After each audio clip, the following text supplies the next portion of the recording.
Yeah, looks like Hunter Biden is definitely, a lot of folks have been waiting on this. Federal prosecutors have indicted the son of President Joe Biden, Hunter Biden, on gun charges. Now, this historic indictment against the son of a sitting president comes after a plea deal that may have ended a years-long probe into Hunter Biden fell apart. We covered it here on the Front Page News. And just as House Republicans has launched the impeachment inquiry on his dad in an effort to seek bank records and other documents from the president and the son. I want you to take a listen to the charges and also check out Trump's reaction. Hunter Biden is the first son of a president ever to face prosecution from the Justice Department. The 3 charges include lying on an ATF form about drug use while buying a firearm in 2018, lying to a federally licensed gun dealer, and illegally possessing a gun while addicted to drugs. Well, I think there's no question about it. He had a plea deal that was the deal of the century, the art of the deal. You could write a book on it, the art of the deal. And all of a sudden that was broken up by a judge who was able to, a brilliant judge actually, who was able to see through what was happening. And it's a sad situation. I mean, nobody should be happy about this. Hey, man, nobody is above the law. It doesn't matter if you're a former president or the president's son. You're innocent until proven guilty. But, I have no problem with law enforcement doing their job. I certainly don't. Tell it to the judge. Do you believe that Trump is not happy about it? He said nobody should be happy about this. Well, I didn't hear the context of why he said that, But I do wonder, does the GOP feel like the DOJ is, still corrupt? Or they just corrupt when they the one facing legal charges? And if he's convicted, how much time will he get? Yeah, well, and speaking of that, this is the special counsel that is over this case is a Trump appointee, David Weiss. He also headed the investigation. 2 of the counts carry a maximum prison sentence of up to 10 years, while the third has a maximum of 5 years. So each count also carries a maximum fine of $250,000. So again, historic. You have a former sitting president that is going through indictments and the son of a president that also was indicted. So what a time to live. I'm all for fairness and balance. Nobody is above the law. Nobody is above the law. So, it don't matter to me what side they on. If they feel like they need to bring charges against them for whatever reasons, do your job. All right. Tell it to the judge. Well, that is Front Page News. Now, get it off your chest. 800-585-1051. If you need to vent, phone lines are wide open. Again, 800-585-1051. Call us up right now. It's a Friday, and Diddy's going to be joining us in a little bit. It's The Breakfast Club. Good morning. The Breakfast Club.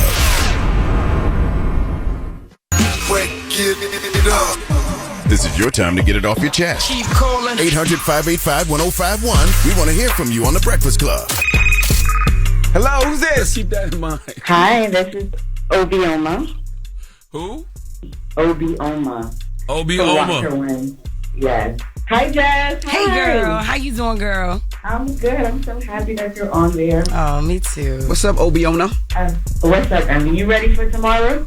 What's tomorrow? Boy, you stupid. You know what you say. He really stupid. You booked really for something? dumb. Or you booked Like for you something? big dumb. I don't know what's tomorrow. You said Jack, tell me big dumb. Exactly. Oh, the class. No, I got so much going on. No, he been talking about this all week, but now all of a sudden he don't remember. Jack, like He started the show talking about it, Jess. No. You said it in the intro of the show. Well, I didn't know what she was talking about. She didn't say sports because tomorrow morning I got to do something for Paw Patrol. I thought maybe she was bringing her kids I'm there. not even there. Or she's talking about the HBCU Classic. Or she's talking about the after party. Why would she know about your kids' Paw Patrol? I'm doing a whole big Paw Patrol release tomorrow. I heard you talk about that. Well, I heard you talk about the HBCU. I didn't invite you. That's why. But I've heard you talk about the HBC NYU Classic. Whatever it's called. Let's just talk about it. Yes, big dumb. I am ready tomorrow. Are you ready for tomorrow? I am. So I want to shout out Albert and Andrew Baker. After they heard me call the show the first time, they really looked out for my organization and, worked with me to get some tickets so I can get some people from the community to come out. That is so dope. Yeah, the Classic is tomorrow, 3 o'clock. Morehouse versus Albany State. And like I said, we're inviting all the HBCUs, not just Albany State and Morehouse. So it's been a week of great things. Tonight is actually the Step Show, which I'm excited about in Jersey. So it's bringing the HBCU experience to the tri-state area, and I love it. So there's still some tickets available. And then it's the after party at the Dream Bar in the American Dream Mall. So we're inviting all the Virgos to come on now. You're taking up my call. You're taking my call time. I'm sorry, go ahead, Mama. I'm sorry. I shut up. She said you're taking my call time. Charlamagne, I can't be at your mental health event because I'll be out of the country, but I don't know if you've given some thought to the idea of having volunteers like I mentioned before. But we have volunteers. You do? Okay, Oh yeah, great. yeah, absolutely. And Jess, I love you. I feel like one day I want to have you on a Watch Her Win panel. That's my women empowerment organization. Yes, ma'am. That DJ Envy and Charlamagne never followed. I did ask them to follow. That's amazing. Yeah, so you're gonna have a be on the end, and then a scholarship. I knew we should have hung up on you. Giving out art scholarship in the name of my dad. Scholarship.watchherwinnewyork.org. It's for artists. It's funded by me personally out of my own pocket. So I need people to apply. Only 6 people applied. So if anybody is interested, they can follow Watch Her Win, learn more about the scholarship, so I can help out some artists in the community. Can people donate to the scholarship? People can donate. You tried to donate, but you never did. I forgot. Yeah, you got that complicated thing that make you pay monthly subscription. You don't want to. You are a stop student. Tubi don't even do that. Stop fibbing. Zeus don't even do that. She said stop fibbing. I emailed you the link so you can just have no issue. Send it to me again right now. No, send it to me again right now. I'm gonna try. I don't remember getting the link, but send it to me right now. Yeah, I'll let them subscribe and I'll give them money. Yeah, email it to me. I'm gonna do something right now, like I tried to do before, but you wanted me to pay $1 a month. I love y'all. I love you too. I'll see you tomorrow. You too, girl. I'll see you tomorrow. All right. Get it off your chest. 800-585-1051. If you need to vent, hit us up now. It's The Breakfast Club. Good morning. The Breakfast Club. It's a new day. This is your time to get it off your chest. Wake up. Whether you're mad or blessed. It's time to get up and get something. Call up now. 800-585-1051. We want to hear from you on The Breakfast Club. Hello, who's this? This Sean Turner. Hey, what's up, bro? Get it off your chest. What's up, man? I know y'all got Big Diddy coming on the show today. Tell him, man, check his email, his Facebook, and his Instagram. I'm trying to get in touch with him for a minute. I got hella artists for real rap, man. Y'all laughing. Nah, nobody I'm just laughing at the way you try to contact him. Like you really think Diddy be checking his own? Nah, keep doing it. Keep like Diddy be on his own his own Facebook. That man lying. Suge Light is lying to you. I know, but tell his people to check his. Man, I know you got people that work for him. Tell them to look into that, man. I got artists that's fired for him. Okay. All right, we'll let him know. Nice. He got 2 labels right now. He got Bad Boy Still and he got Love And Records. Love, yeah. Hello, who's this? Yo, and Diddy, you know the vibe is mellow. Mello, what's up, man? Yo, what's up? What's up, Uncle Charlotte? How you doing, Jess? Hilarious. Peace, I'm King. good. How you doing? Life is amazing. It is what it should be. So listen, before I get ignorant, can we drop one clue bomb for Nyla Simone and her pastor off the list tonight? It's tonight, That's baby. right. So, you feel me? You going, Mello? That's number one. Of course I'm going. I'm outside. Okay. But hear me out, because now I'm about to get ignorant. First off, Envy, you are not shaking that thing Suge Light. Like, that is you, bro. That's right. Envy is Suge Light. That's his name from now on. Don't address him as nothing else. Okay? Suge Light. You be fed up. And I'm not going to hold you up. OG fans, we miss you when you had the hair plugs and the Beijing Midnight Cocoa Bean beard. Bring it back. Oh, so descriptive. I'm not going to lie. Things haven't been the same since you let go of the Beijing, King. Look, You might need to bring it back. You was a little calmer when you had the fake black face. I'm calm now. Right. Now I'm at the crib. He ain't got the hair plug to the Beijing. I'm out here crying like oh my God. Oh. Oh my God. Let me stop. It's time for Tyrese. Get on live about you, man. You better chill.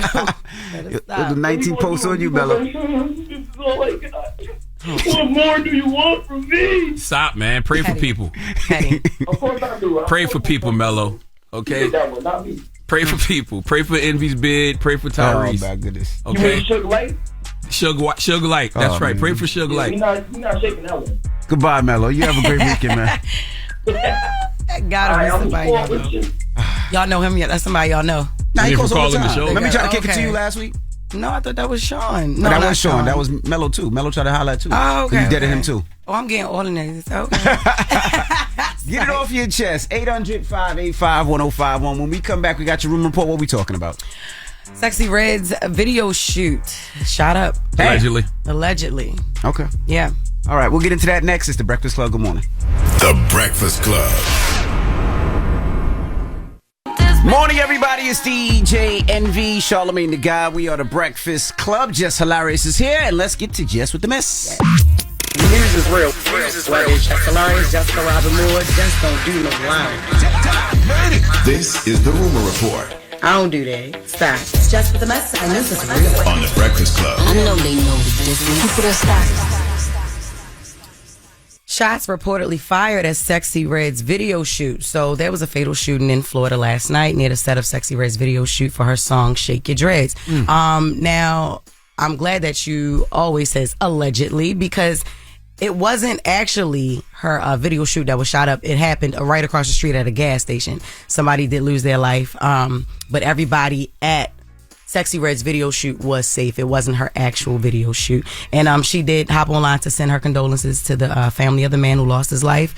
And she said that they did finish the photo shoot. The shoot at a different location, and everyone from our set went home safely, period. Yeah, understand these outlets attach celebrity to stories like that because it increases engagement. Yeah, that's literally all it is. Yeah. If there's a celebrity within a 2-3 block radius, they're going to say, oh, this happened at such and such video shoot, around such and such or video the shoot. concert, or That's all of that. That's right. I am happy that she's okay, and I am definitely sending my condolences out to the guy as well, the guy's family as well. Speaking of condolences, Tyrese had a lot more to say. Man. Stop, please. He did respond, I guess. Well, it's not even responding anymore at this point. He's just, going and going. Charlamagne, please. He's just going and going, and it just won't end. It's never ending. It's a lot. Well, I will say this. I don't need you to say nothing. Shush. I thought it was over when he was up Oh here. We my had the God. conversation. Yeah. He said he didn't remember because of the psych meds. Now he remembers, so I just want to say God bless Tyrese. Absolutely. Thank you. Just That's God, right. Send him healing in. Yeah. Just God bless Tyrese. He was here for we an have hour to and do. 20 minutes. We spoke, we laughed, we shook hands. Whatever y'all didn't discuss with each other shouldn't be discussed on. Hold on, wait. Are you talking? Because we don't need you to say anything. Y'all have troublemakers. Yeah, no, I'm saying if you ain't had I don't nothing to feel say safe. 20 seconds ago, don't say I don't nothing feel now. safe with No, we Suge just- like we We, just Jeff Pop. we had the conversation Just up here, Pop. and it's just pop. And it was over. And I guess he got back and read the comments and didn't And like what then, they said. you And, know. and it gets to the point, God bless Tyrese. So we just have to uplift him and continue to keep praying for him, because you just pray for people like that. That's all we do. We just have to pray for it those seems like he's going through stuff. So Absolutely. just God bless him. Man. Yes. Just God bless him. What do you say? Healing energy, Charlamagne? healing energy. Don't call me Suge like And other news, Tiffany chases Shakira. So Tiffany chases Shakira. There's a video going viral of Tiffany Haddish trying to get Shakira's attention backstage at the VMAs. But it was a lot going on, because now obviously she is a big fan of Shakira, and who isn't, but she was really, really trying to look. Other than you don't even count, brother. Don't even know nothing about Shakira. Whatever. She wanted a picture with Shakira very, very bad, and she was following this lady. We actually have audio. You can hear it clearly. Shakira! Oh, geez.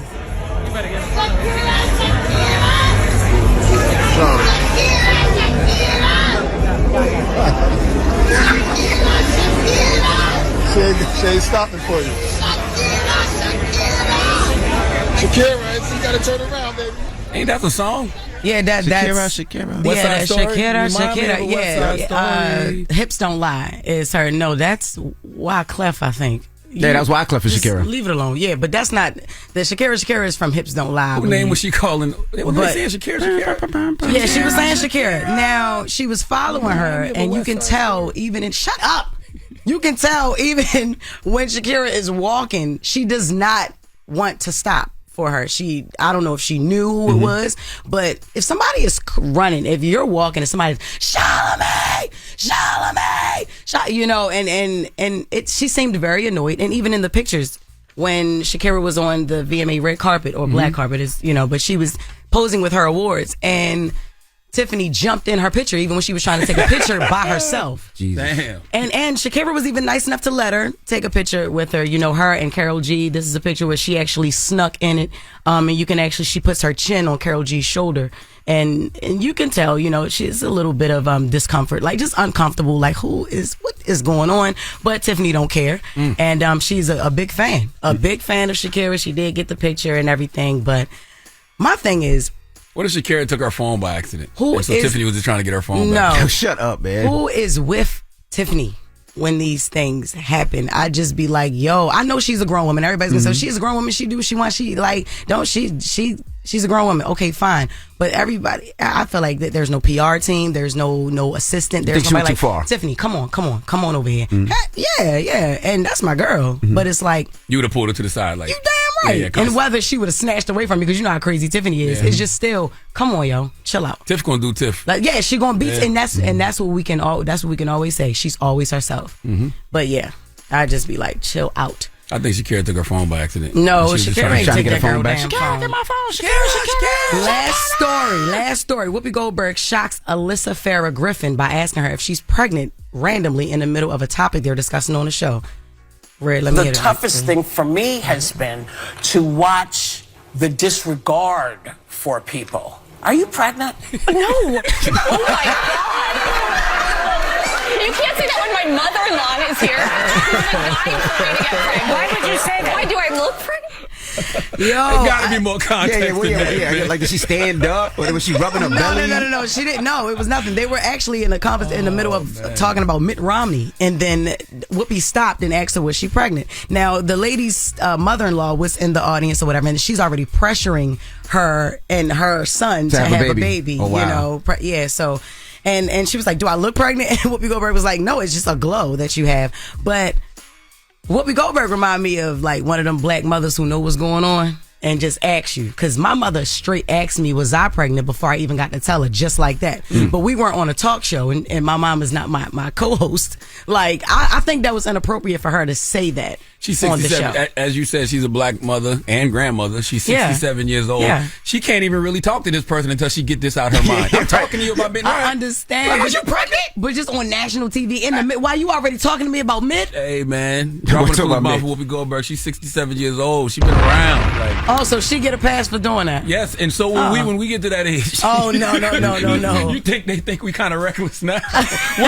We're 67 years old. Oh God! I'll tell you one thing. That's the one thing I'll never ask a woman ever. I did it one time and she wasn't.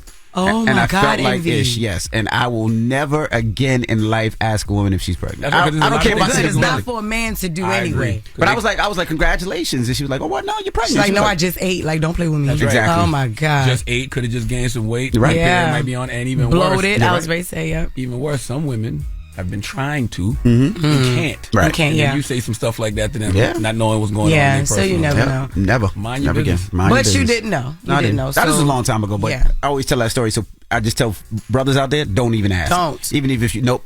Don't. Nope. But I think that was inappropriate for Whoopi Goldberg to do that there. And then like proceeded. Then she went back to me? said, "Oh, you're pregnant." And, all right. Well, anyway, Romney was like, "Yo, you don't just do that." Jesus Christ. It was so awkward after that. Y'all got to watch the episode now. All Gosh. right. Well, that is Jess with the mess. All right. When we come back, we got front page news, and then Diddy will be joining us. So don't move. Yes. It's the Breakfast Club on BET. The Breakfast Club. Your mornings will never be the same. Hiring isn't cheap. With new hires costing almost $5,000, you want to get it right. 4 out of 5 employers on ZipRecruiter get a quality candidate on the first day. Get hiring right. Go to ZipRecruiter.com/breakfast to try ZipRecruiter for free. Morning, everybody. It's DJ Envy, Charlamagne the Guy, Jess Hilarious. We are the Breakfast Club. Hey. Tez and Figaro, let's get some front page news. What up, Tez? Good morning, DJ Evie. Happy Friday. Jess, the queen of the girl. Breakfast Club, for anybody who's wondering, and Charlamagne the God. Peace, Taz. Let's jump right into it. Let's talk about Seattle police. What happened with Seattle police? Yeah, this is crazy. Seattle Police Union rank and file leaders are under investigation after an officer was recorded on his body camera appearing to make light. Let me not say that, not appearing. He was making light of the death of a woman who was killed by another officer earlier this year, saying that she had limited value. Now, listen closely, guys. The person that you are about to listen to is the vice president of the Seattle Police Officers Guild, and he was talking to the president of the guild. So take a listen to what leaders of the police guild, what they sound like, even when they know somebody could be listening because they obviously had their body cam on. Let's take a listen. I think she went up on the hood, hit the windshield, then when he hit the brakes, flew off the car. Kandula, a 23-year-old grad student, was crossing the street when she was struck by a patrol car, reportedly going more than 60 in a 25-mile-an-hour zone, responding to a call. It does not seem like there's a criminal investigation going on. Otterer, who serves as vice president of the Seattle Police Officers Guild, was on the phone with Guild President Mike Salon, recorded on body cam. Only Otterer's portion of the call is audible, but later he appears to joke about settling with the victim's family. Yeah, just write a check. Yeah, $11,000. She was 26 anyway. She had limited value. Damn. What does that mean? Why did he say she had limited value just because she was 26? I don't get it.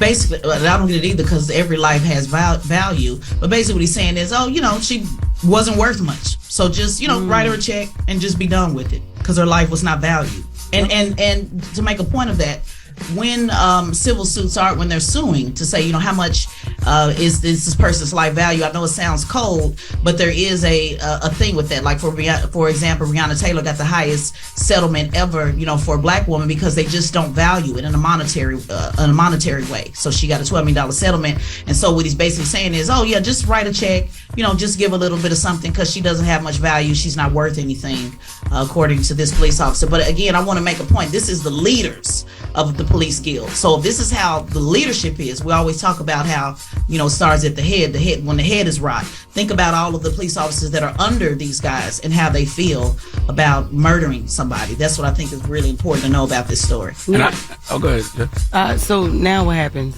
So now they're doing an investigation. There is an oversight agency.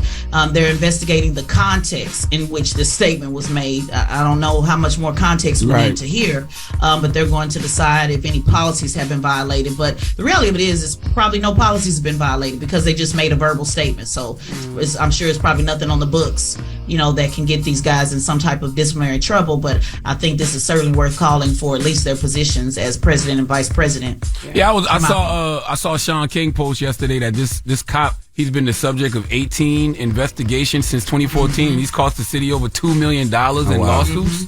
Wow. Yep, that's right. And I'm glad you brought that up, Charlamagne, because let's take a look and see, what else has this officer been associated with. You're absolutely right. And that's usually what we find when we start digging into their record.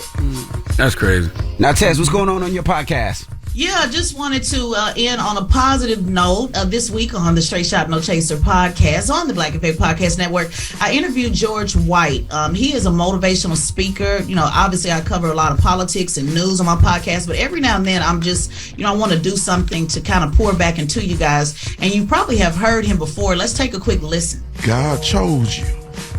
So you're going to have to fight more. You're going to have to do more. You're going to have to overcome more. But you're going to receive more. You're going to receive more. You who your bloodline been waiting for. And God chose you because he know he can trust you. He know he can trust you. He know you will keep faith when things go bad.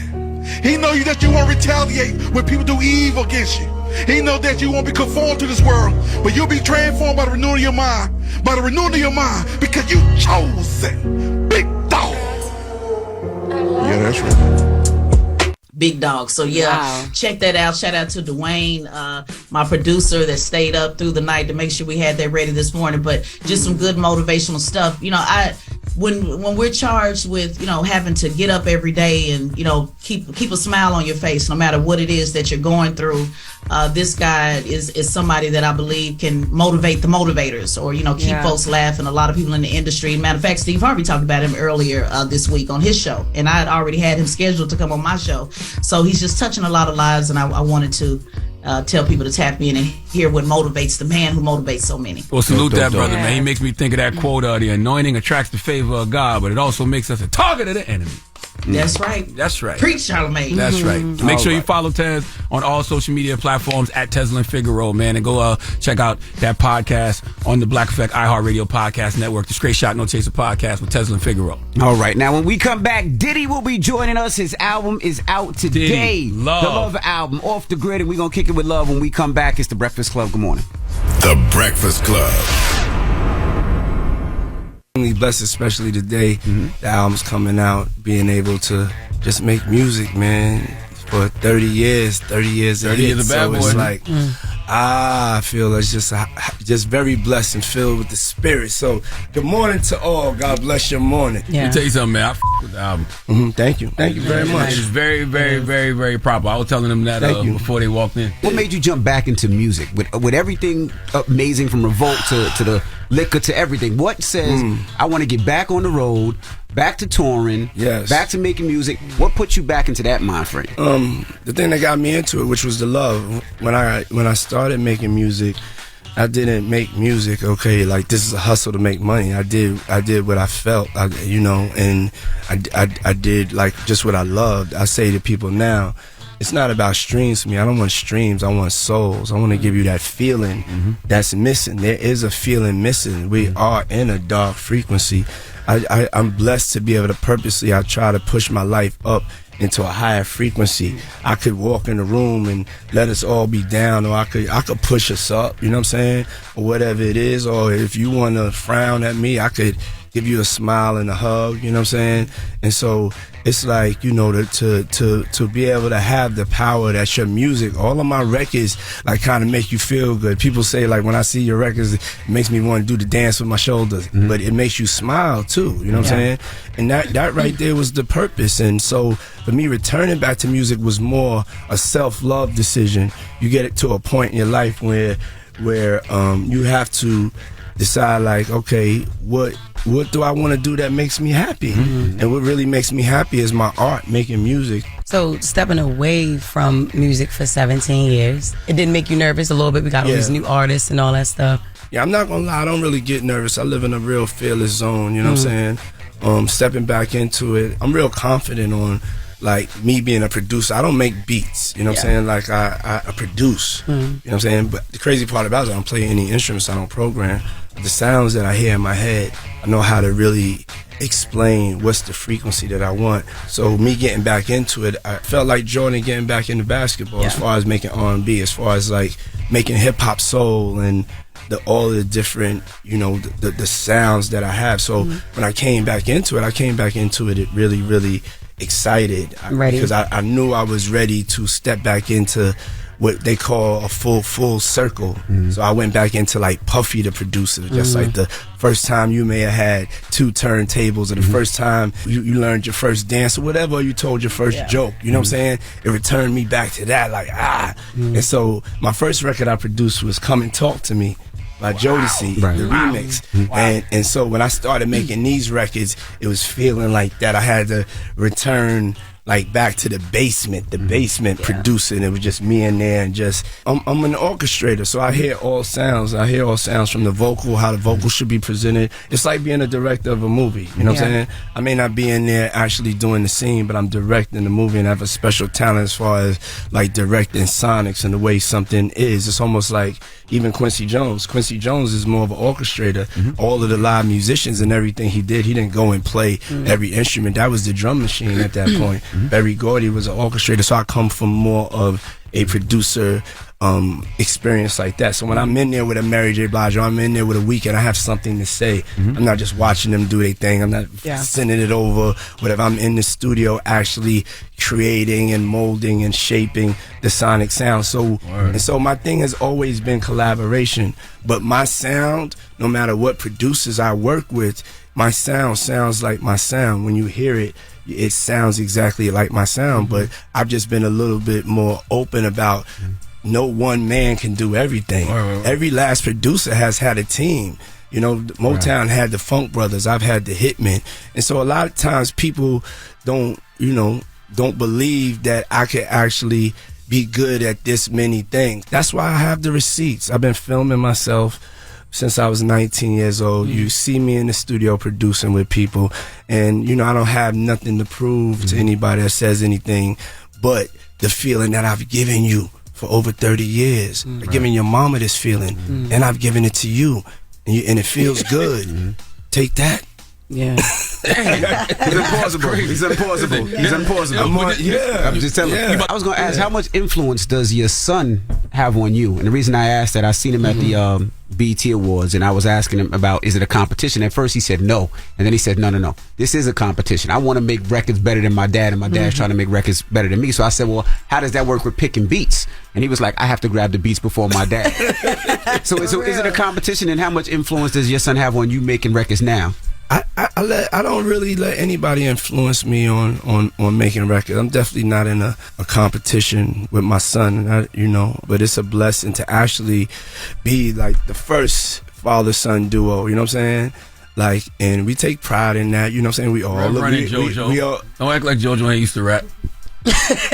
The first to have a #1 record. There you go. Yeah, that's how you clear it up. The first, and it's no disrespect to nobody. We're just saying respectfully. We're saying respectfully that all the other father-son teams that me and my son, we won the championship. We had #1 records together.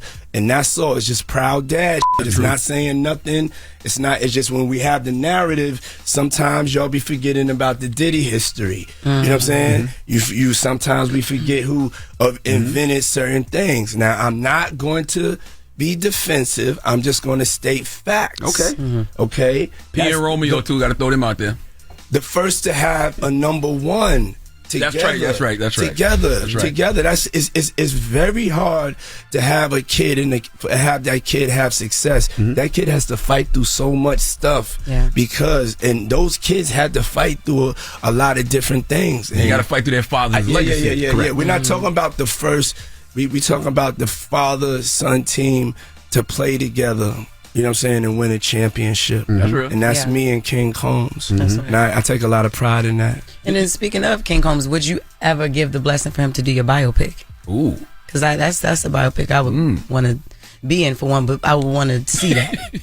I mean, he's literally. He's me. I know that he'd be able to do it. You know what I'm saying? I definitely give him my blessing because I mean he be biopicking me now. I'm looking at him. I'm on stage the other night, and you got to understand how like much of a blessing this is, y'all. Like I know y'all as on air personalities, but I'm just telling y'all like as human beings to be able to. 'Cause I see how you love your kids. You know what I'm saying? I know everybody loves their family, but to be on stage with them and be looking at him from what he wanted to be at 4 years old and really like doing stuff, and then the other night with my girls, like this is like it's a blessing to see him keep fighting every day. Because as a Combs, we got to fight through a lot of hate. It's just it's all right. We can handle it.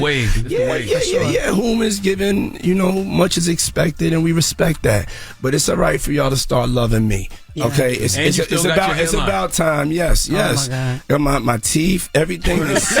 Back teeth work. You know what I'm saying? Everything is fresh. I swear I'm stronger. I'm like, I don't know. It's beyond Benjamin Button. We like an IP man or something. Literally. All right, we got more with Diddy when we come back. Don't move. It's the Breakfast Club. Good morning. Morning, everybody. It's DJ Envy, Charlamagne the Guy, Jess Hilarious. We are the Breakfast Club. We're still here with Diddy. Charlamagne? Why didn't you have any former bad boy artist perform on stage with you at the VMAs for such an iconic moment? It was more like I did the medley so much with everybody. We had so many different iconic moments. That was me as an artist. A lot of people forget how many #1 records I have as an artist. It was just really like I wanted to give people something different. I didn't give them Keisha Cole really. I wanted to give them The Present, me and Young. I had wanted me and Mace to do something, but the schedule that didn't like work out, and it was just like that's all that was. I just wanted to have like something that was different. So I thought me and Mace would have been different.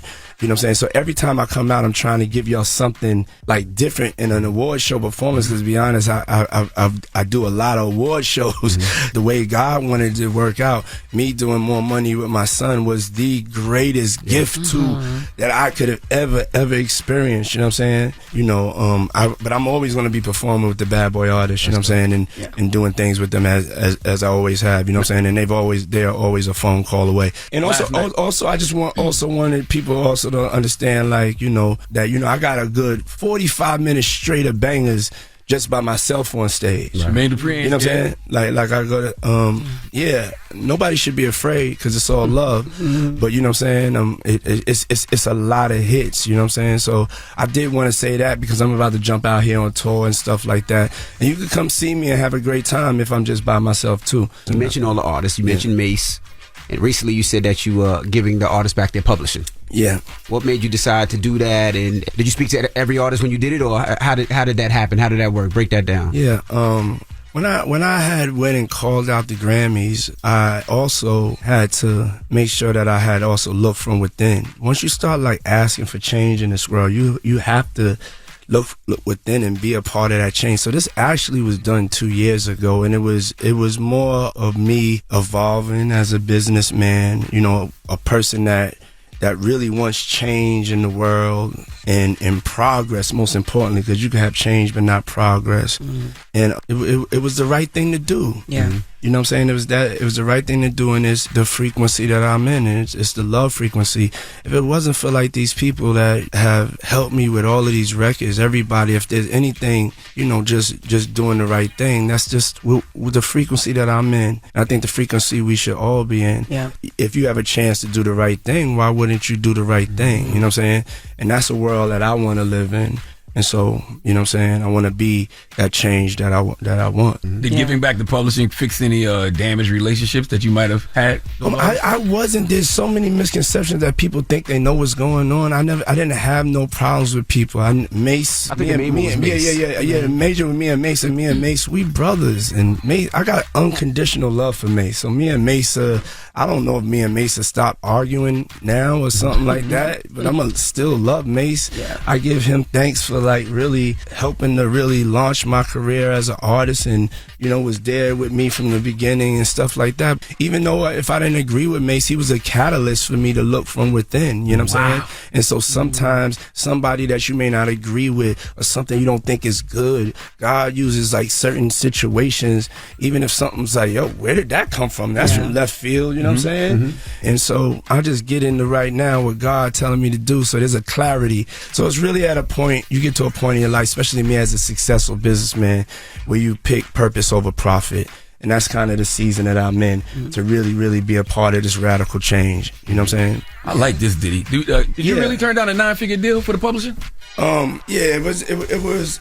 I wouldn't say turned it down, as I said. You know what I'm saying? It really wasn't an option. You know what I'm saying? As far as, because it was just at the time that I was getting it, I was just I wasn't really even wanting to sell nothing, but I was just like, man, these people are getting a lot of money out here, and I was like, you know, if any time, this is a time that that, you know, because of people were offering so much money for catalogs, it was just it was a time where I just went and was like, you shopped a little bit, or it wasn't shopped. As people were calling us, so it was something that, you know what I'm saying, something that you definitely consider. Chain of events just had me really was just like, man, I need to just, you know, call all the artists they need and all the writers. You know what I'm saying? This is a time, you know what I'm saying, to not just, Andre Harrell was telling me, don't just talk love, be love. And so he's like, this is a time just to do and listen to what God is telling you to do, and that's it. So now we're cracking open we need to talk about the album. Hey, you know what today is? Today is Diddy Day. Today is Diddy Day. Self-proclaimed Diddy. Let me get a cup, bro. Diddy Day, 101th episode. Cheers to love. Cheers to love. Yeah, man. And speaking of love, my favorite song on it is "What's Love." I do like that, and "Deliver Me." It's number 2 and 3, just in case you forgot. Yeah, that Dirty Money. We back. Yeah. In effect, making some, you know, beautiful train music, as I call it. What made you go back to that? What made you want to reconnect with Dirty Money? This honestly was a record that it's Jay Dilla. I got a chance. Busta brought me this Jay Dilla joint, and I was like, yo, I get a chance, even though Jay Dilla's not here, to actually produce a record with Jay Dilla. So then I put the music on top of a Jay Dilla beat, and Dirty Money. We were doing it, and at first we were doing it. Busta was like, let me get that joint, and I was like, he never used it. Then when I was putting this project together, there's certain songs that I did a long time ago. And then, you know, I asked the girls if they wanted to be a part of it, and they was like, yeah. Just like, that's a record called Deliver Me, and Busta's on that, and Dirty Money's on that, and that's our first record in 13 years. And then I would say One of Me I did 8 years ago. Another One of Me. Yeah, with The Weeknd. Another One of Me I did 8 years ago. I did that record. By the way. The Weeknd record with 21 in French. Yes. Weeknd said that's his last collaboration, or last feature or something? Yeah, that's The Weeknd. So this is his last feature, and you know, I think we love The Weeknd on his features. The Weeknd always does a dope feature, so I'm definitely honored. You know what I'm saying? I really love him as an artist. Everybody on this album, it's like I'm fans of theirs. You know what I'm saying? I'm like really fans of theirs and really love their voices. Like when I made the album, it wasn't okay. Let me get this person because they have these type of streams. It was like I wanted to tell my love story. You know, I wanted to be able to utilize these voices to translate my feelings. You know what I'm saying? I purposely was on there where you could get your stroke onto it. This is for the strokers. You know what I'm saying? A lot of cats they like the rabbit style. You know what I'm saying? This is for the strokers. You know what I'm saying? Cats that like to really make love to your woman like to make love to you, look deep in her eyes, and it's the stroke. How long should a stroke last? Should you count it by the seconds, or you just... Nah, it's more of a rhythm thing. You know what I'm saying? It's more of a feeling though. You know what I'm saying? But it's just not like let me just you know what I'm saying? You could throw that in there as like a song tempo change. But it's like it's not like you know what I'm saying? You can do that like but if that's your only go-to, you know what I'm saying? That's not the frequency of love that we talking about. This is that R&B. This is that I'm gonna tell you why this is that soul. Take your time, beg your girl to come back. You know how you lay it down. I got 3 records that have stay in it.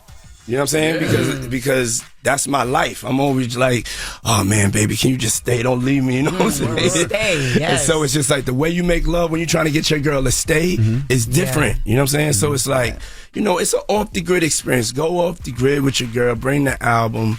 Your girl, your man, whatever you're into, nobody's judging. Right. Just go off the grid. What I mean, like how you doing? How you feeling? Get into their brain, their soul, their mind. And this is the music that you can have in the background. You know what I'm saying? All right, we got more with Diddy when we come back. Don't move. It's the Breakfast Club. Good morning.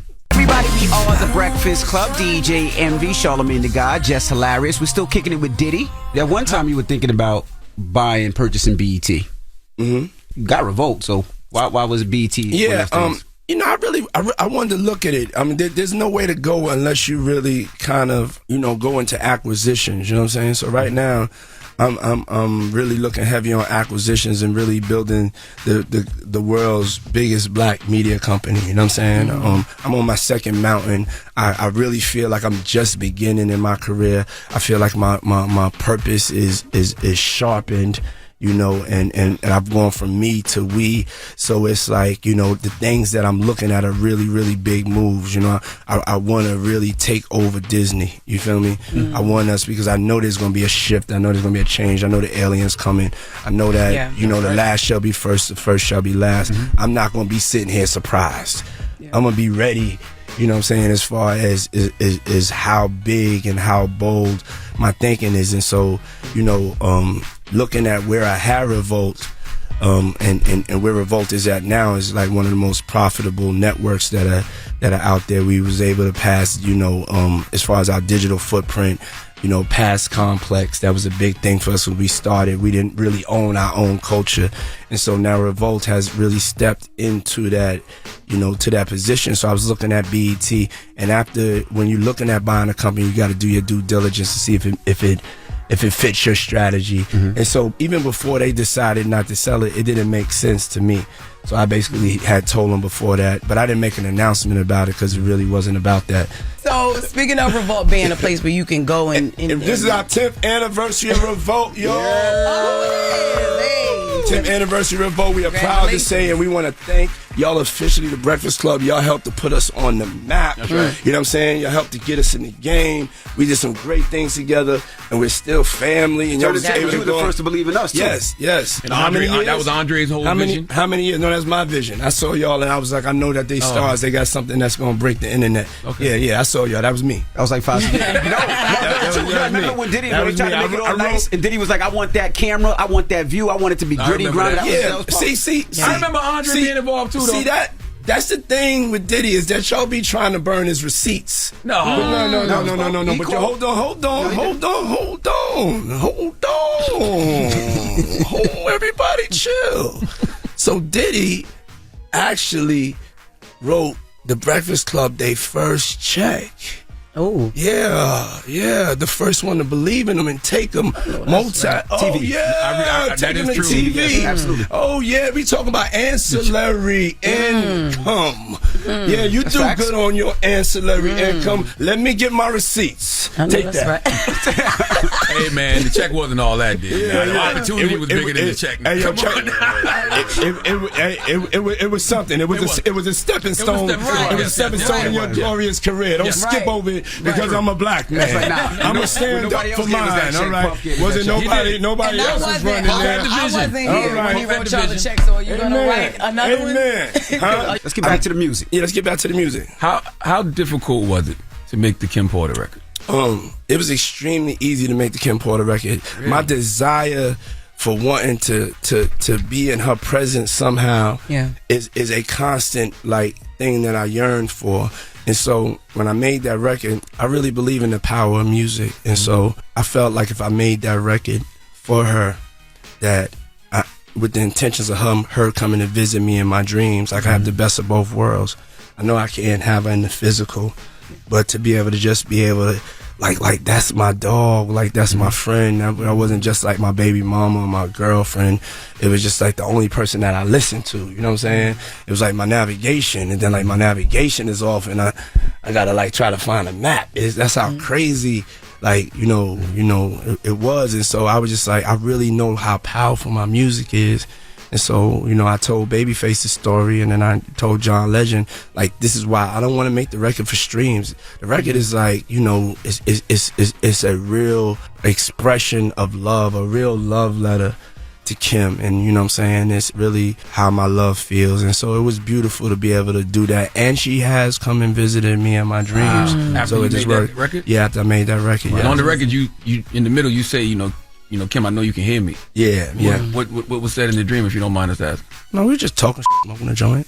In the dream? Yeah, in the dream. Wow. In the dream, but it's a couple of times. Just what we do. It wasn't nothing. But I was saying, I know you can hear me because I'm sending the message to her. I'm sending that frequency to her, because I believe there's a whole nother dimension, and I don't think you look back. You know what I'm saying? But I just needed her to just to stay and come visit me. And you are featured on that record as Babyface and John Legend. Was it too hard to come up with a verse, or you didn't like anything people were giving you, or you just didn't feel like no words could really express what you wanted to express? Nah, I just was just doing what felt right for the stroke. You know what I'm saying? If come on, man, why would you do that because I don't know where your mind is at, King. When I'm thinking about stroke, I'm thinking about my woman. I don't know. I can't get into none of this homophobic stuff y'all got going on, B. I'm just like, I don't know. Y'all can play that game. I'm just me. Right. I'm just thinking when I'm thinking about that. I'm telling you how I'm making the music. You know what I'm saying? I'm a Scorpio, King. Right. I'm a Scorpio. That's my thing. Explains my thing is my stroke, baby, and that's my music. That's the vibe my music gives. But you to stroke your woman, don't think about my stroke. Think about your stroke on your woman. You thinking about your woman, you thinking about envy, and then it's a lot going on. Relax. This is awkward. Sorry, man. I'm a man. Why are you awkward? I don't know. I'm confused. Be comfortable within your skin, baby. We too comfortable. That's the problem. I'm very comfortable. Now, hold on one thing. Also in the record, in the hook, you keep saying 7 days, 6 nights. Yeah. What's the significance of that? Very good question. So, before the internet, if your girl wanted to disappear on you, she was mad, she just go black. You be calling her mom's crib hey Miss Porter, you know where Kim is at? Honey, I don't know what y'all doing. Don't put me in the middle of that. You be calling every place. You be outside. That's when stalking started. You know what I'm saying? You be outside in the car, where is she at? She definitely not there. She at a girlfriend's house. You don't even know this girlfriend. And they on the run. They on the lam. You go all over the place. It'd be 6 days, 7 nights. I would be waiting just to hear the sound of her voice, just to pick up that phone. Hello. Yeah. Hello. I'm like, so that's where the 6 days, 7 nights waiting for her sound. She was a very, very stubborn, stand strong person. It's like when she would just disappear, it would you don't know if it would be forever. You feel me? Now, this was the extension of last night, kind of. Then Yeah, Last Night is to her. There's a bunch of records. I Need a Girl Part 2. Wow. Yeah. Do you regret not marrying her? No, I don't have any regrets. You know what I'm saying? Like, as I said, our relationship was bigger than just, okay, this is a relationship. I got you married. You my girl. You my baby mama. This, that. You know what I'm saying? It's like the connection of being. You know what I'm saying? And it really taught me, you know, how to love. And that's the way I love right now. So that's why I don't put different things in like categories like that, because I feel like, you know, the people that's going to really matter in your life, I don't know if it's going to be your wife, because that's the title you put on it. You know what I'm saying? I don't know if that's going to be your best experience, if that's, you know what I'm saying? All right, well, Diddy's album is out today. Let's get into another joint. It's The Breakfast Club. Let's go. Good morning. We're still kicking it with Diddy. That was a joint off his album that's out right now. It's DJ Envy, Charlamagne, Jess, Hilarious. Still kicking it with Diddy. Now, brother love. Just love. It's just love, everybody. It's just love. It's not brother love. It's not a 1970s new name. It's a modern new name. It's just love. Love. When you see me, throw your L in the air and say love. Now, after the VMAs, there was rumors that Young Miami was pregnant. She played into it. Carisha be throwing y'all for a spin. I've been telling y'all right now, Carisha be having fun. It'd be like a video game to her. You said you were a stroker, and we just asking, is it? Oh, no, I mean, I don't think no. I know I'm she not ain't pregnant. Yeah. Is your wife pregnant? I'm gonna tell you straight up.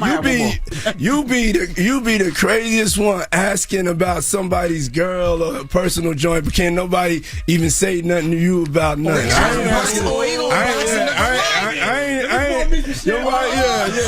know. Hey, yo, Playboy, I'm gonna tell you, men, as men, I don't talk about my relationships with nobody like that. Let me say like this. I don't mind anybody asking me a question. You can ask me whatever you ask. I don't care. But that's not my business. I'm not thinking about you and another woman. If somebody disrespects, it's another level. Oh, I can't even imagine somebody disrespecting me. Exactly. Yeah. But that's my feeling. Okay. And that's how I feel. And it's easy for people to go online and disrespect.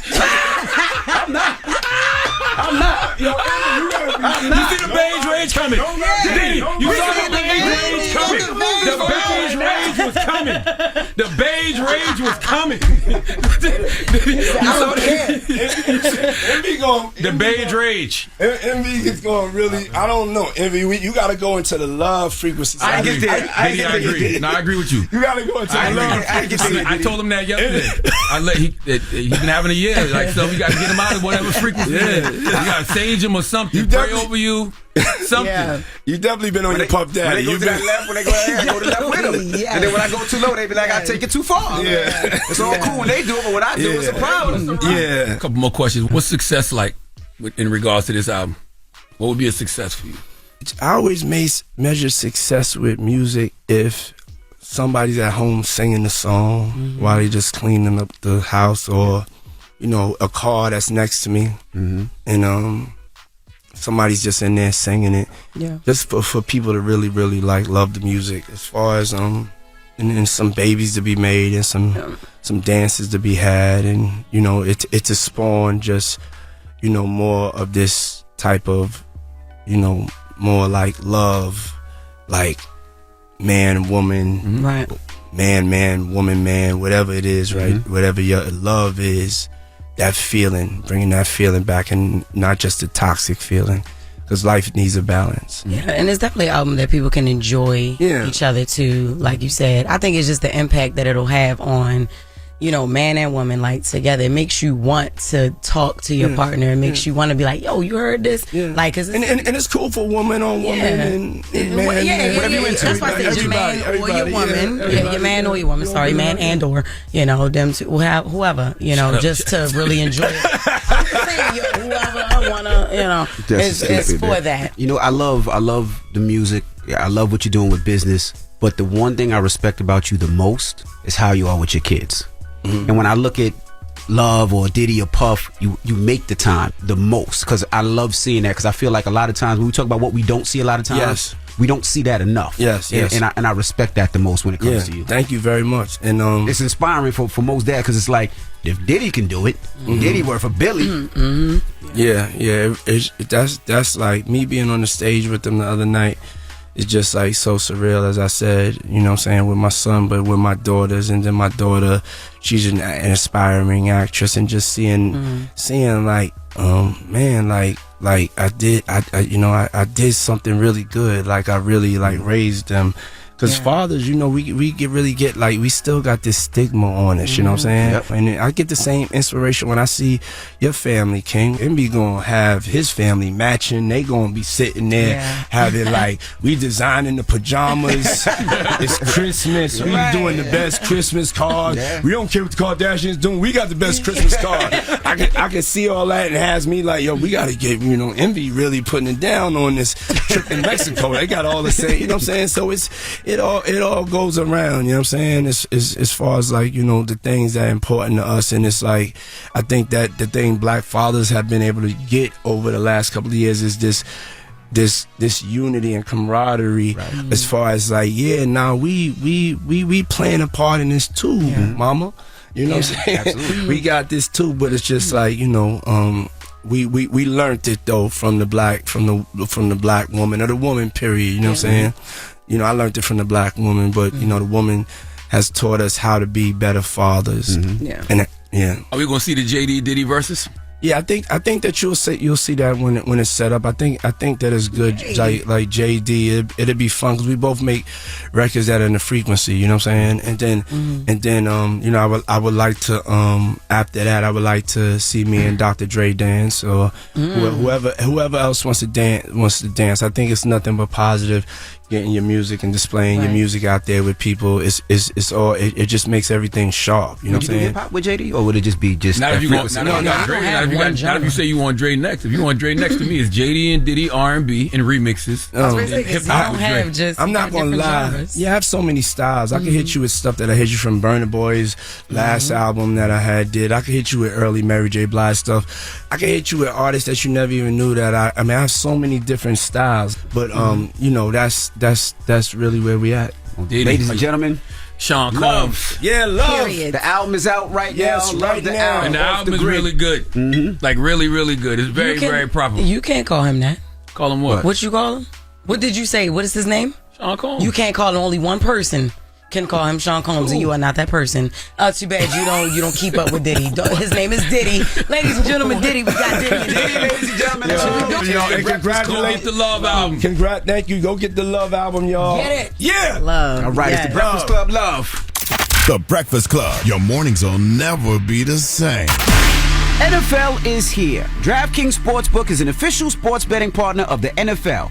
Download the DraftKings Sportsbook app today and use code ENVY for a special offer when you sign up. That's code ENVY, ENVY, only at DraftKings Sportsbook. Donkey up the day. Made it. Damn, he hard again. It's time to Donkey of the Day. I ain't trying to be Donkey today no more. They should be embarrassed by what they already did. I'm not making these people do these things. Called Donkey of the Day, and it really caught me off guard. Damn, Charlamagne, who got the Donkey of the Day today? Well, just hilarious. Donkey of the Day for Friday, February 15th is a double donkey. It goes to a young woman from the great state of Texas. Salute to Amber Shelby. Drop on the clues bombs for Amber Shelby, right? Okay.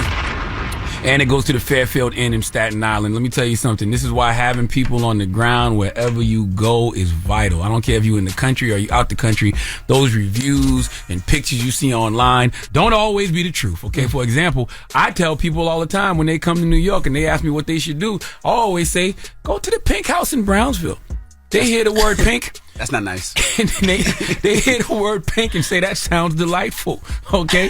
Somebody always tells them, don't listen to me like Envy just did when I say that, but I still say it anyway, okay? I've been in Miami and had foreigners ask me where to eat. Now, before I say finger licking, salute to my good brother E-Class, I say go to Liberty Square, try the pork and beans. All right. People usually tell me they don't eat pork. Neither do I. So I then tell them go to finger licking. My point is, I don't know what I'm talking about for real. Okay. I just be playing. In Fairfield Inn in Staten Island, y'all playing. What? Okay. See, Amber, her husband, and her 2 young kids booked a hotel room that had a gorgeous view of the city's iconic skyline. Well, at least it did on the website. All right. This is the epitome of if what you paid for versus what you got was a 3-star hotel room. $140 Amber paid. And I can see how this happened to you, Amber, because I looked at the pictures on the website, and we're going to put them up when this goes up on YouTube. I can see how you got, all right? But not really. The skyline, they thought they had the New York City skyline. It was actually a picture of the New York skyline printed on the window shades. So when they took the pictures of the funny. That is when funny. they took the pictures of the hotel room, they just closed the shades. They closed the shades so it looks like the New York City skyline. Damn. When she actually opened the shades, their view was a hotel parking lot with a glimpse of a park across the road with a couple of kids in Wu-Tang Clan t-shirts. Let me tell you something. I don't even know if you can see the skyline in New York City from Staten Island in any hotel in Staten Island. Can you see the skyline in New York City from Staten Island?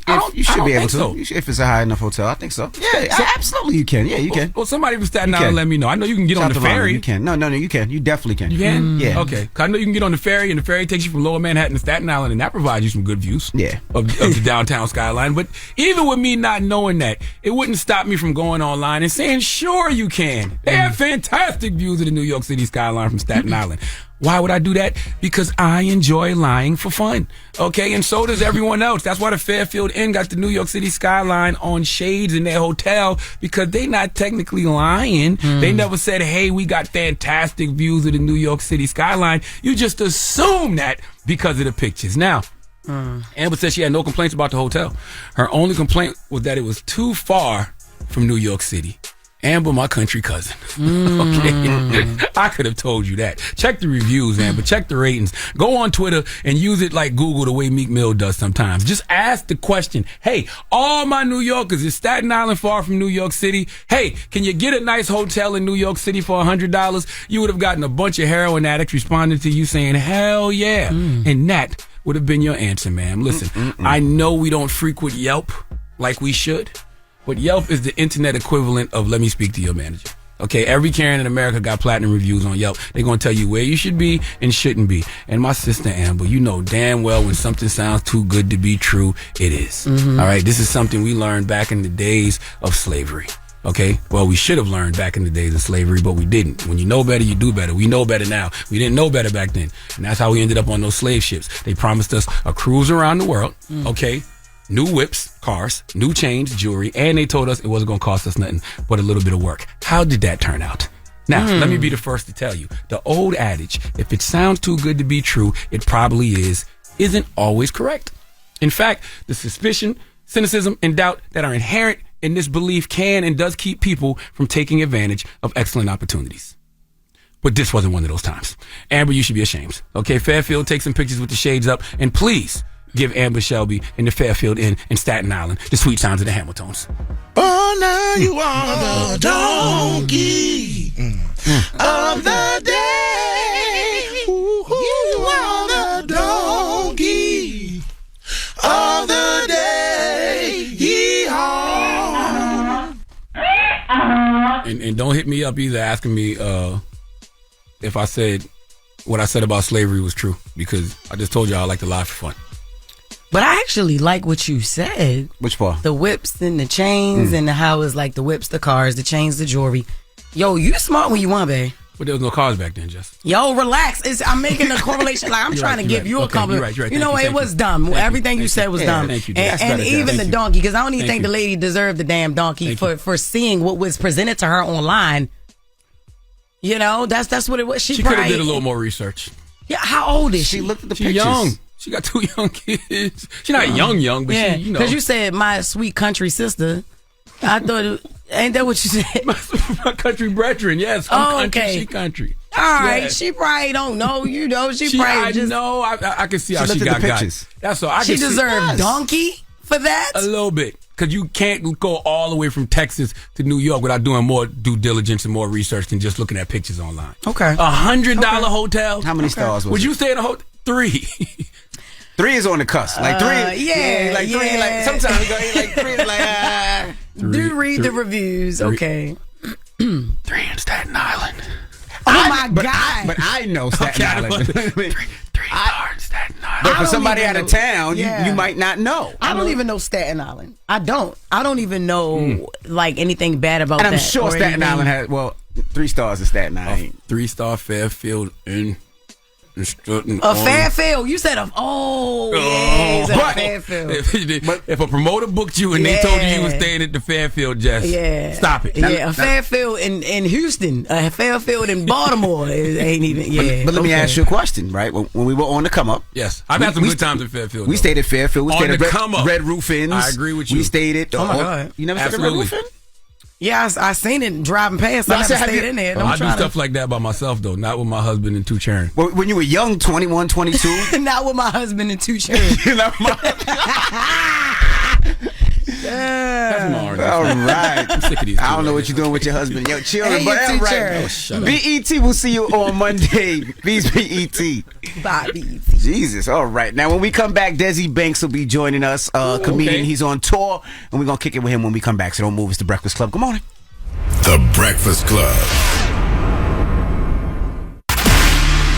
Morning, everybody. It's DJ NV, Charlamagne the Guy, Jess Hilarious. We are The Breakfast Club. We got a special guest in the building. He came in here deep like a rapper, too. He sure did. Like Whole entourage. Two rappers. Desi Banks, ladies and Got to gentlemen. be like that. Got to be like that. You travel with that many people, brother? Yeah, for my shows. Mm-hmm. Yeah, That's good. Yeah, I'm a camera guy, I'm a security, creative director, manager. You know. How much Okay, I money you like this making in voice. Desi? Like Well, You got 10 people with you. Yeah, everybody's doing their own thing. You pay for flights, hotels, 10 all hotel rooms. 10 meals American and- Express do it. Dang. I know that's right. Yeah, so Yeah. Tell him stop playing with you like you not God is that. amazing. He's doing his God thing. is great. Yeah, ain't he's he? doing great, good. Yeah, for sure. So, Desi, how did you get into doing these skits and stuff, man? Break it down. How'd you get into doing this? Man, I've been doing skits since 2012. I started on Vine. I'm one of the original guys in the beginning. You done had a lot of guys on here. That's right. That I was a part of that world in the beginning, but one of the ones that I could say still doing it and, taking it to new levels. You know what I'm saying? As far as acting, as far as doing stand-up and things like that. But yeah, 2012 was when it actually started for me. And what gave you the idea to start that? Was it just, hey, I'm bored I had a and free friend, chilling? man. Being funny was a part of me. But I first played sports back in the day, so I ain't know that I was gonna be doing something like this. Wide receiver, cornerback? Yeah, receiver. Wide receiver, okay. Yeah, I played college football as well. But growing up as a kid, man, my friends always tell me, man, you funny. I was a funny guy on the team. You know what I'm saying? I was inspired by the people like Eddie Murphy, Martin Lawrence, watching those people growing up as a kid. Winning most humors in high school, stuff like that, man. Who? Most humors.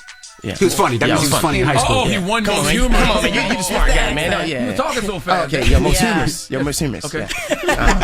Most humorous. Yeah, humorous. Yeah. Humorous. I had a friend who introduced me to Vine, man. You know what I'm saying? He was like, bro, I think you should do this. I didn't know what it was at the time. 6-second clip videos. You know what I'm saying? It was so crazy. I got on there.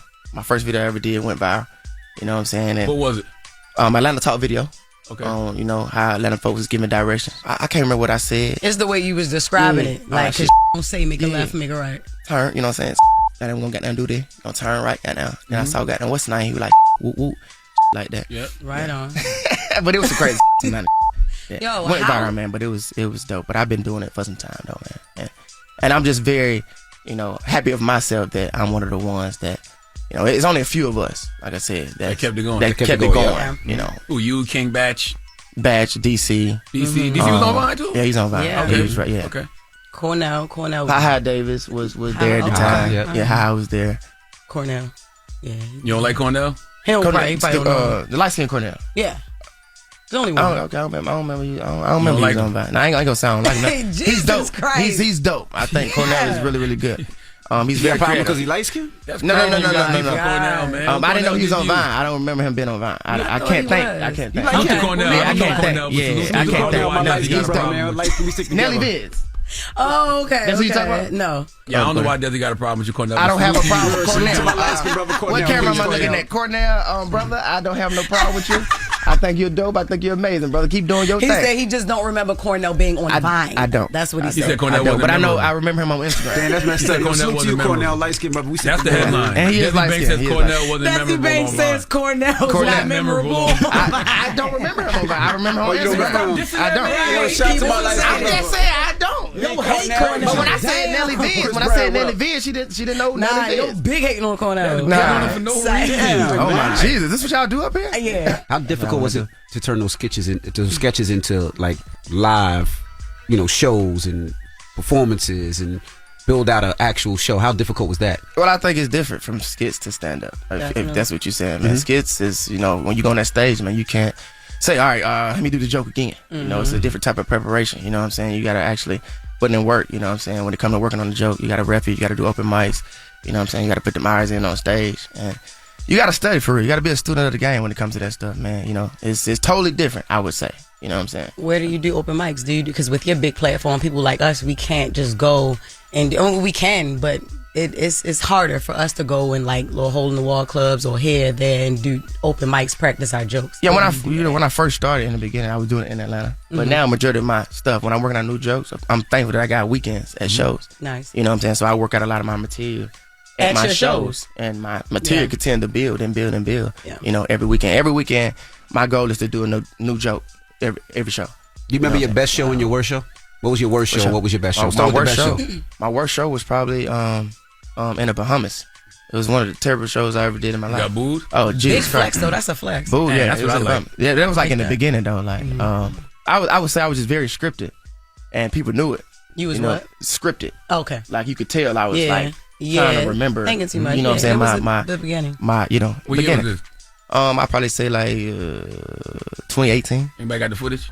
No. Jesus Christ. No, they don't have the footage. No. They don't have that footage. You know why I like bombing? Because I like to see how people handle that on stage. Yeah, I think stand-up comedy is the toughest thing you could ever do on the stage. Yeah, it was terrible, man. So I like to see how people handle it. It was terrible. They booed you like bad? It was bad. Once you see people walking out, then... Walking out on you? Yeah, for sure. Walking out, and, you know, as you see that, your mouth get dry.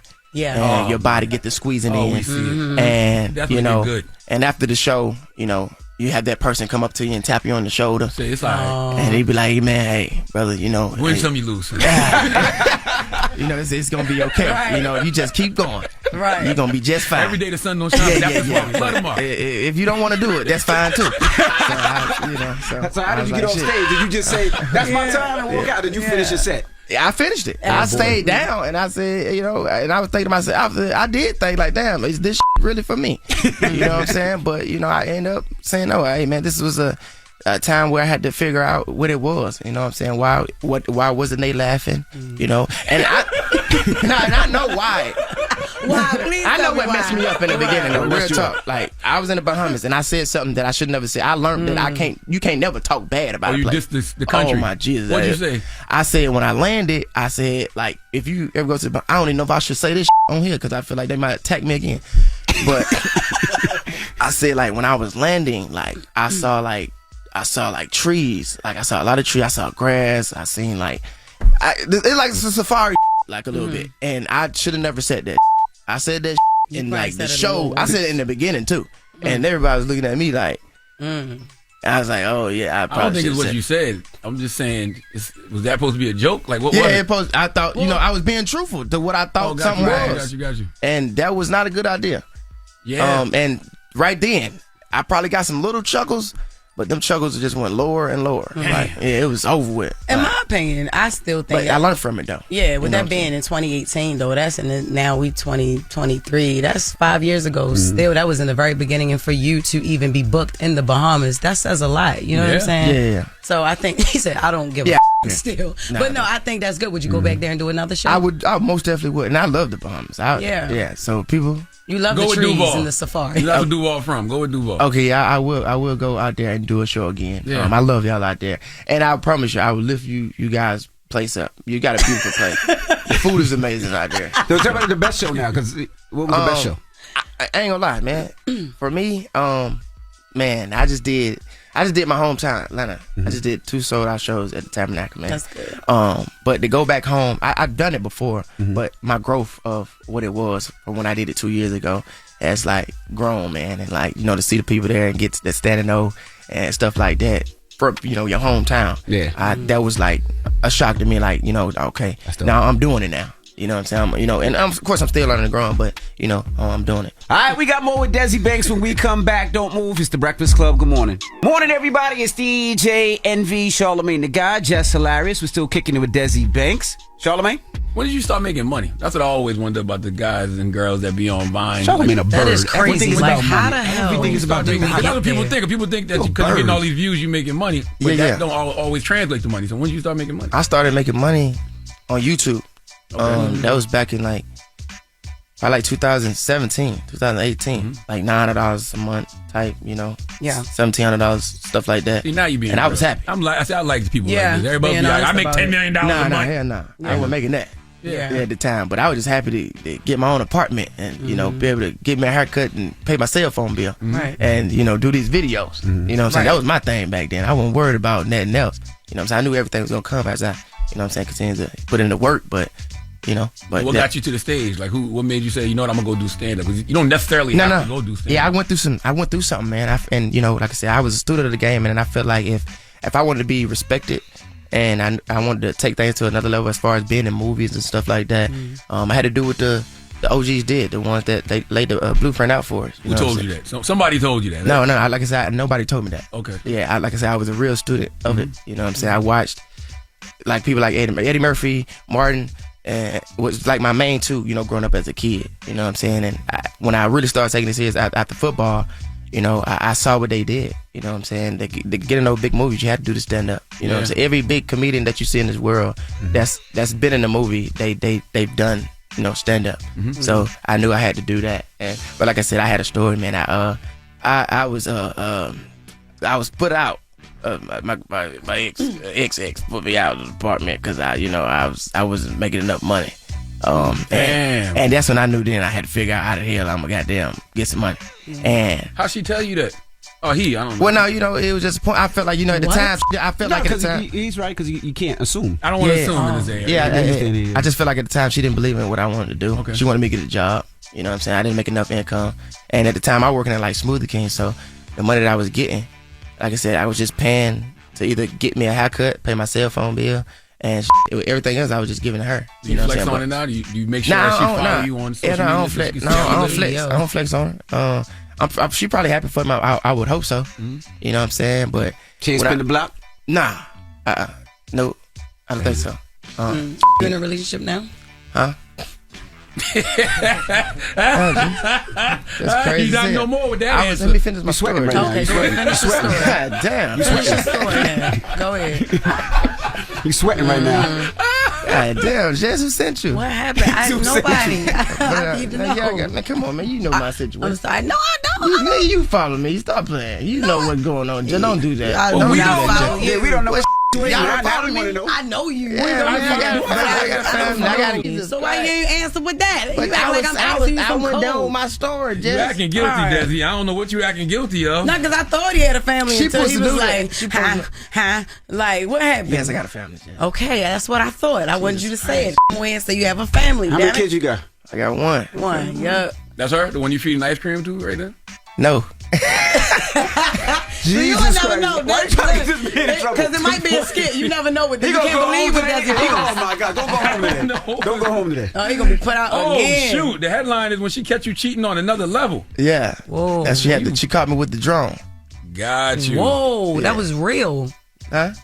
That was real. Damn. Desi's like, I'm not coming back here. You got caught cheating with a This her right there? drone. This her that you laid up on the Nah, couch? man, you sure? No, those are his skits, yo. Them are skits. He not gonna put nothing about that. So why you tell us to go to his page. Instagram? I didn't say go to my Yeah, Instagram. I he said you you supposed to don't be follow seen me? it. He said I supposed to know. She knew that. Because I She know knew. he has a family. Yeah, she knew got that. You got you. Yeah. I just want to see if you was gonna say yeah, because you know I don't be admitting that they had families. I got a family. Yeah, okay. Well, I got a good. child. I love that. Well, thank you. Yes. Yes. Okay. Yes. Well, a child don't make it a family. You got so you with the woman and a child. It's awkward now. Huh? You got a whole Why family. you say, Yeah, I got a woman family, and man. child. Take care of my family. Got you. Take care of my family. This guy awkward. Back to your tour. We gonna go back to your Why tour. you acting very suspicious? I'm acting like reason. I don't know why. I'm chilling. I'm doing. Please check him for a while, y'all. Something ain't right, man. Why you acting like This got that? all awkward. No, it didn't get awkward. No, it did not. I was just because Yeah, she knew that. I didn't think she was gonna act because I was talking. And she gonna bust in. You could have waited. You could ask me that when I finished. Damn. The Purpose Chaser Tour. Yeah. Tell them about that, where they can get tickets and all that. Yeah, you can get tickets and a link in my bio. But yeah, Purpose Chaser Tour right now, man. So if I'm in your city, man, come see me live on stage. Come see something different outside of social media. I would say yes. And it's an hour show. Yep. Okay. Well, no, longer than that. I do the hour. Yeah. My other guys do 30 plus minutes. So Okay. it's like an hour and a half, almost 2 hours. Well, much continued success. Yes. Thank you, man. I appreciate it, man. I want to see you achieve all your goals. I appreciate it, man. Thank you so much. The next time I come up here, hopefully we'll be talking about the movie and stuff like that. Hopefully. Absolutely. Yeah. Yep. It's Desi Banks. It's the Breakfast Club. Good morning. Thank y'all so much, man. The Breakfast Club. Morning, everybody. It's DJ Envy, Charlamagne the Guy, Jess Hilarious. We are the Breakfast Club. Now let's hear. It's time for Pass the Aux. Go, go, DJ, cause that's my DJ. Say go, DJ, cause that's my DJ. It's time for Pass the Aux with DJ Nyla. Yup. Yeah, DJ, come spin that, come spin. What up, Nyla? What's up, guys? She getting ready for her Pass the Aux live tonight, baby. Congrats, Nyla. Congrats. Thank Where you is it? guys. Where is it? Yeah. It's at Cafe Urzulu in Brooklyn. It starts at 6 p.m. It's a vibe. If you guys are in the tri-state, RSVP, pull up. Yeah, it's going to be a really dope night. Mello called up here this morning. He said he coming. She don't know who Mello is. Yeah, Mello's Mello's a somebody. freak. She's like, Mello, I don't know who Listener. Mello is. Mello is somebody who calls every morning. Well, every time he can, he's a long time listener to Breakfast Club. that. He said he's coming. That's the first thing he said. Shout out to Nala. She got an event tonight. I'm going to be there. Oh, my See you God. outside. Oh, can't wait to see you, Mello. Thank you. All right, fire. Yeah, I'm excited. I'm really, really excited. But to start with Pass the Aux, I'm going to start with Diddy's project. I know you guys had him on the show. Yep. And they flipped Stay with Jodeci. A few times, yeah. So I was like, oh, this is great. And my friend Kaylin for reals on the record. So I just wanted to play it. I'm going to tell y'all something. I know y'all think we work for Diddy and we get paid to say these things, but this album is really good. Yeah. Album is dope. It's really Album is good. dope. I can't wait to get high this weekend and really just Whoa, vibe whoa. out to the Love album. Okay. All right. Okay. What's up with y'all, man? Wow. I can't wait to get high. Why? Take that. Yes. That's nice. I do like that, though. What else you got now? I will say, I think the cool thing about that is how blended the sounds of R&B are, because you have like singers, you got auto-tune singers, and they Very both true. blend very well. He bridges the gap very, very well on this project. Yeah, well arranged. And it made me I want to see more OGs executive produce younger people's music, especially in R&B. And vice versa. I like to see younger producers working with older artists like Hit Boy and Nas did. I want to see more of that as well. It's actually a great idea. Yeah. We have seen Jermaine Dupri did it a little bit with Ari Lennox, but yeah, I agree with you. So the second record I'm going to get into is from Real Boston Richie, who was a freshman XXL this year. And the record's called Bubba Man. I'm going to get high and listen to that this weekend. That's hard. I like that now. Drop on Clues Bombs for Boston Richie, man. I love when them young boys trigger the toxic in me. You know what I'm saying? Trigger the toxic that man in said, me. your poom poom good, but I'm going to keep cheating. You don't understand. You don't understand. Damn. That's the only line you got? That's it. Sometimes I just wish I was still toxic to use lines like that. What are you Well, talking it seems about? like Jess is still toxic, Yeah, so she's thank gonna you. use Take that back. I'm going to take that. What? Yeah. Take that back. No, yeah, I don't wish that. Okay, But thank you. The parts of me that's still healing, really enjoy that. Oh my goodness. What else you got now? This man about to get in trouble. Yeah, Really okay. enjoyed it. And I just did a new interview with Real Boston Richie on We Need to Talk. It's actually my most streamed interview so far, and Really? I'm Nice, nice.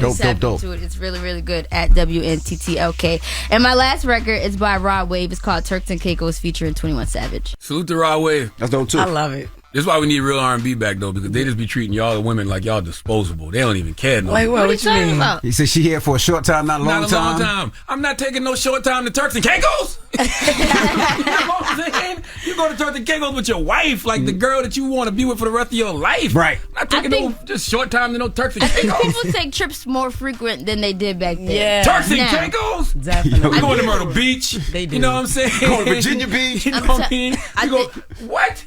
I was really curious how y'all felt about the girls reference. Y'all liked it. That's a hole from girls. Yeah, I'm of a hoe course. was toxic. Yeah. You barely getting to Miami. Nala said this is before you guys were traveling. This guy's before you can get on planes. I would which is the never truth, though. travel with Well, a no, I'm random. not being shady. I'm just saying I feel like our generation just travels more. That's right. That's facts. Yeah, y'all doing too much. Do not take something you just smashing for a short time to Turks and Caicos, my brother. Okay, Oh, that's for the God. person that you're going to spend the rest of your life Spirit with. goes to Turks and Caicos now, though, right? You get I a have flight no for like idea. $99, I think. Yo, Okay. don't stop people from living their best Right, life. like- Like, take a girl. Yeah. Don't go chasing the Turks and Caicos. Stick to the Miamis and Myrtle Beaches you used to. Nah, it's All too right. hot. Virginia Beach is always nice, though. That's You everybody. run Turks around. and Caicos hot now. Y'all turning Turks and Caicos to Myrtle Beach. Low key, actually. Y'all turning Turks and Caicos to Myrtle Beach, man. I ain't been here yet. So Well, I don't know. You never been to Turks? Now, yeah, don't say it like don't say it like I can't. Like, did the rest of y'all like got quiet too? Like, wow, she the only one in the room that ain't been there. Wow. Everybody judged a little bit. Everybody. Even Nala was like, damn, okay. Like, don't do that, yo. All right. Well, Listen, salute to Essence Magazine. They profiled Nala's podcast this week. They said it was one of the top 10 podcasts to listen to for the fall. It was actually number 5. That's I what's know. up, man. I was so shocked. Yeah. Thank There you, you go, Essence. Nala. I really appreciate that. If you need to talk, we need to talk podcast. We need to talk. Tune in, and tonight. Oh, actually, if you can't make it to Past the Aux, I'll be live streaming it from my Twitch. So just follow me on Twitch at Nyla Simone. You'll be able to see Friday hit the stage. You'll see Childish Major, Juhova, Stocks, and a whole bunch of artists. So And where's it at again? Lit. Cafe Urzula in Brooklyn. 6 o'clock. 6 p.m. I advise early arrival because You got a lot of RSVPs. Gonna be crazy. That's dope. It's just the first one though. You know, Nyla's bringing it back to the music, bringing it back to the culture. That's what this is about. Congrats, Yeah. Nala. Thank you. I'll see you guys tonight.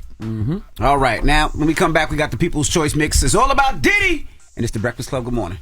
The Breakfast Club. Your mornings will never be the same. Hiring isn't cheap.